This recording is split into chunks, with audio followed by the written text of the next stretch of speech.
Muy buenos días, ¿cómo están hoy? ¿Cómo andan en este martes? Desde el canal Enseñanza Bíblica les mandamos un fuerte abrazo. Que hayan iniciado un pero muy feliz día y qué lindo es poder reunirnos en este momento para abrir la Biblia en el Proverbio número 13. Queremos darle las gracias al Señor porque Él nos ha guiado hasta acá y nos está permitiendo seguir la carrera del programa Reavivados por su palabra. Así que vamos a orar y vamos a leer algunos textos relacionados con el capítulo de hoy. Querido Padre que estás en el cielo, te damos gracias porque nos regalas, nos permites en esta ocasión poder abrir tu palabra en el libro de Proverbios. Y queremos pedirte, Señor, que nos guíes, que nos permitas sacar instrucción, enseñanza de este maravilloso capítulo y que sea de crecimiento para nuestra vida espiritual y personal. Oramos confiando en el nombre de Jesús. Amén. Seguimos en esta porción del libro de Proverbios desde el capítulo 10 hasta el capítulo 22. Vamos avanzando en los efectos contrastados. Hoy seguimos en el capítulo 13 hablando de las distintas elecciones que hay para alguien que toma el camino de la prudencia y alguien que toma el camino de la impiedad. Y cuáles son las consecuencias o los resultados de dichas elecciones en esa dirección que toma cada una de estas personas. Como bien venimos diciendo, en todos estos capítulos se está mostrando de que para Dios, para la Biblia, no hay decenas de grupos diferentes. Solamente hay dos opciones: o el camino del Señor o los caminos que van en contra de los caminos del Señor. No hay más. No hay más opciones. Por eso el capítulo de hoy no es la excepción a esta línea que viene siguiendo Proverbios, en este perfil que estamos viendo. Y por lo tanto hoy también podemos contemplar el hecho de el beneficio que tiene alguien justo y también el final que tiene alguien impío. Y en particular veníamos hablando ayer, hablamos del capítulo 12, que el justo tiene esperanza, el justo tiene consecuencias buenas, tiene un programa de vida futura feliz. Y hoy vamos a ver exclusivamente un aspecto de la vida del justo que tiene que ver con el propósito, la función, la tarea o el plan o la responsabilidad que tiene el justo ante el capítulo 13 del libro de Proverbios. Por eso me gustaría que meditemos específicamente en el versículo número 9 de este capítulo de hoy. El versículo dice: la luz de los justos resplandece, pero la lámpara de los malvados se extingue. La luz de los justos. Cuando hablamos de justicia, ayer hablábamos de que el ser humano no tiene justicia por cuenta propia. Es decir, el ser humano para tener justicia precisa del único justo que es aquí en la tierra el Señor Jesucristo. Después de que Adán y Eva pecaron, todos quedamos en una condición de injusticia total. Por lo tanto, nosotros para poder llegar a alcanzar la justicia necesitamos la persona de Cristo Jesús. Y cuando nosotros incorporamos a esa persona, Cristo, persona con mayúscula, la persona de Jesús se hace parte de nuestro estilo de vida personal.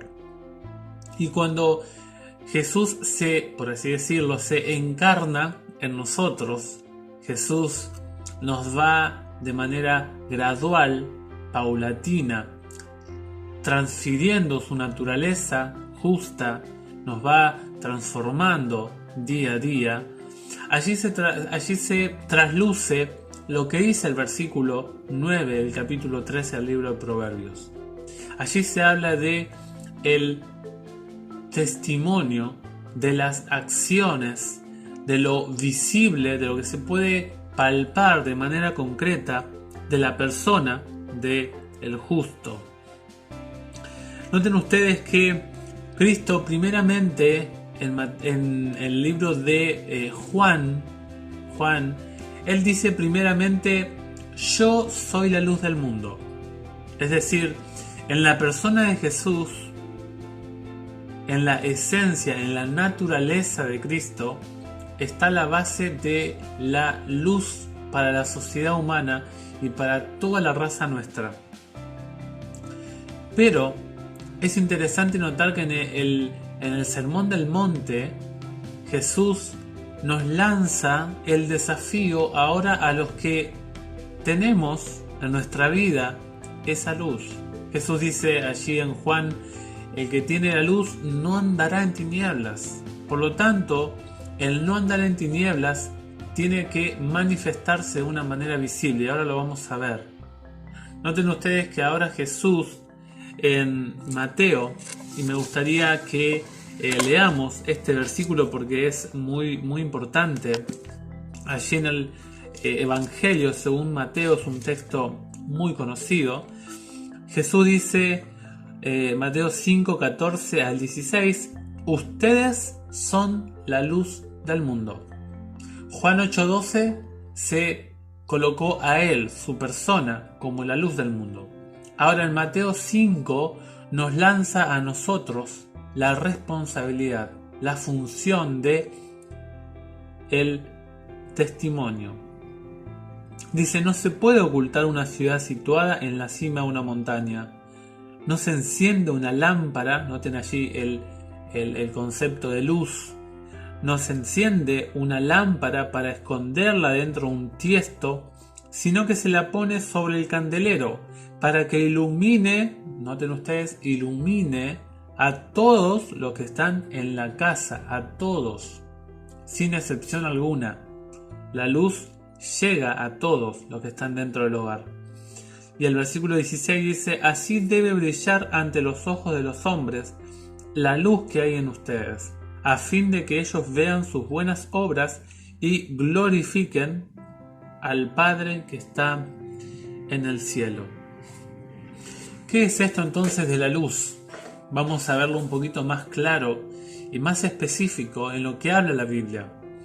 El apóstol y profeta Juan nos señala de manera muy clara, allí es uno de mis pasajes favoritos. Aquí está, recuerdan en Juan 3, la charla de Cristo con Nicodemo.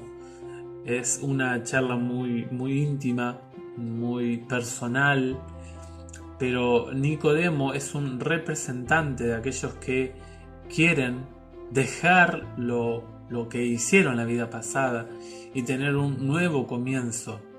Y es justamente lo que hace Cristo con el pecador arrepentido que reconoce su falta de justicia. Le da la oportunidad de cambiar. Y cuando el pecador, el injusto, ahora gracias a Jesús se transforma o es transformado, pues algo pasivo, no es algo activo mío, sino que alguien hace eso por mí, ahora empieza un cambio, una nueva etapa, un nuevo inicio en la vida del injusto, y ahora es transformado como justo. Y ahora empieza a actuar una doble elección en la vida de el justo, en la persona de Jesús. Dice el versículo 19 de Juan 3: en esto consiste el juicio. El juicio es un análisis, un escrutinio, un descubrimiento de las acciones de cada uno. El juicio está para analizar y dictaminar una sentencia de acuerdo a las elecciones que cada uno hizo. Dice el texto: en esto consiste el análisis de la vida, el juicio. La luz vino al mundo, Cristo llegó al mundo. Dice: y los hombres, los seres humanos, prefirieron las tinieblas a la luz, porque sus obras eran malas. Noten ustedes, allí hay un contraste en primera instancia entre la luz y las tinieblas. La luz y las tinieblas. Allí Proverbios 13:9 nos habla de este contraste. Si bien el malvado tiene una luz, tiene un testimonio, pero dice que la luz que emana el impío son obras, son acciones malas. Dice el texto, y los hombres prefirieron las tinieblas a la luz.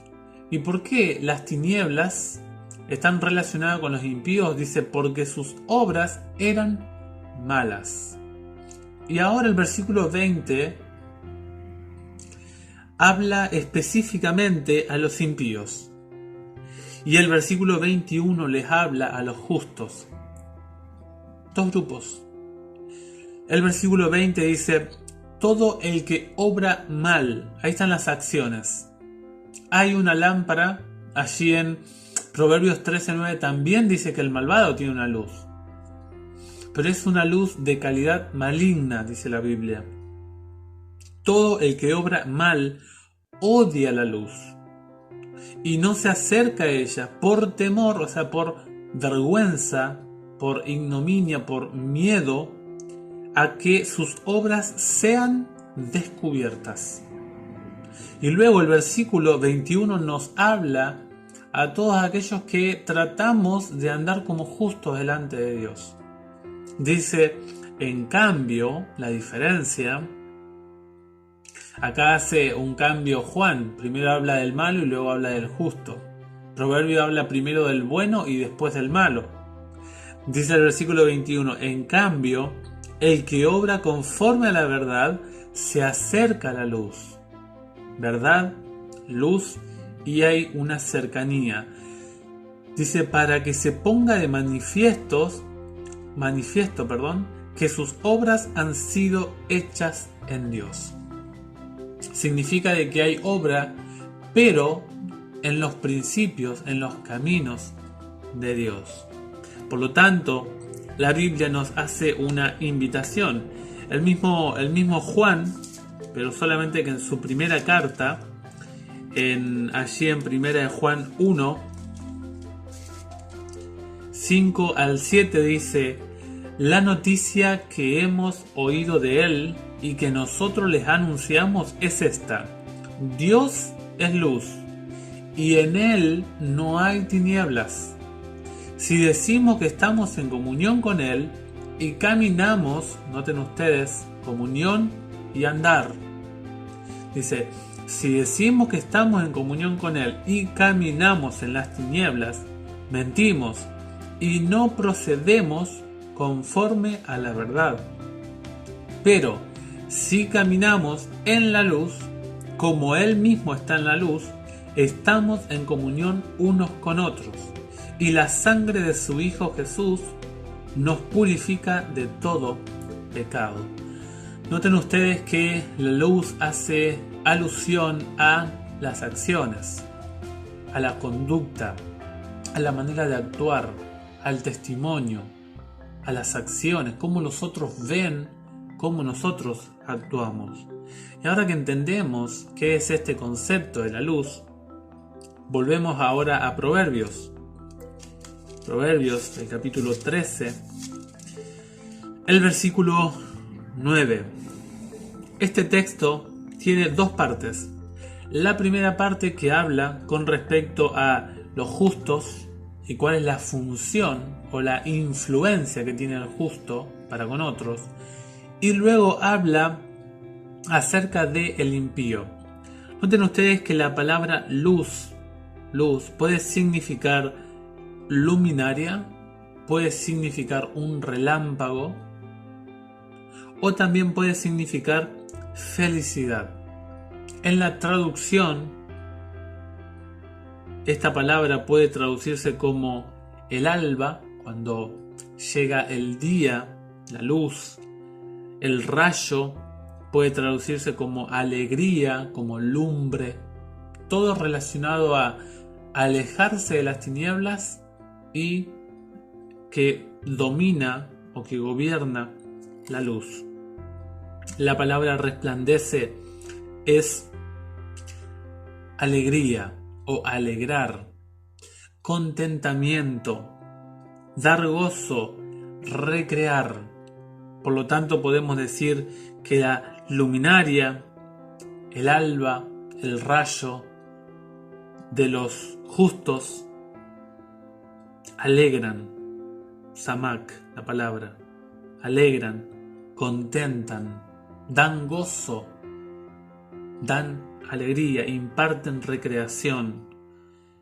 Pero, dice la segunda parte del texto, la lámpara, que la palabra allí en sí se debería traducir como lamparilla, como linternita, algo pequeño, porque se acuerdan que Juan 3 hablaba de obra de los impíos, pero eran obras malas. Se debe traducir esa palabra como una lámpara que es como un farol, como un quemador, eso que funcionan con combustible, con querosén, ¿sí? No sé si hay todavía algunos funcionando por allí, pero es alusión a una luz más pequeña y que es una luz que tendrá un final. La palabra malvado es alguien que es moralmente malo, alguien que practica la delincuencia, que es el culpable, que es impío, inicuo, que es pecador. Dice que esa clase de gente tiene una luz, pero que esa luz será extinguida, fenecerá o será apagado. La invitación del texto de hoy es que nosotros podamos elegir qué tipo de luz estamos impartiendo a los demás, qué tipo de testimonio estamos impartiendo. Si nosotros queremos impartir el bien, precisamos realmente de la persona de Cristo Jesús. Y sabemos que si nosotros estamos eligiendo el testimonio de los malos, estamos eligiendo alejarnos de la luz para que no sean vistas nuestras obras, realmente estamos eligiendo el camino que nos llevará al final. Por eso es necesario que nosotros tomemos una decisión con respecto al versículo 9 del libro de Proverbios. Ojalá que hagamos una elección saludable, que podamos elegir andar por el camino del bien y que el Señor nos permita crecer en su palabra como cada día lo tratamos de hacer. Fuerte abrazo para ustedes, el Señor les bendiga, nos vemos la próxima y que Dios les cuide de todo mal.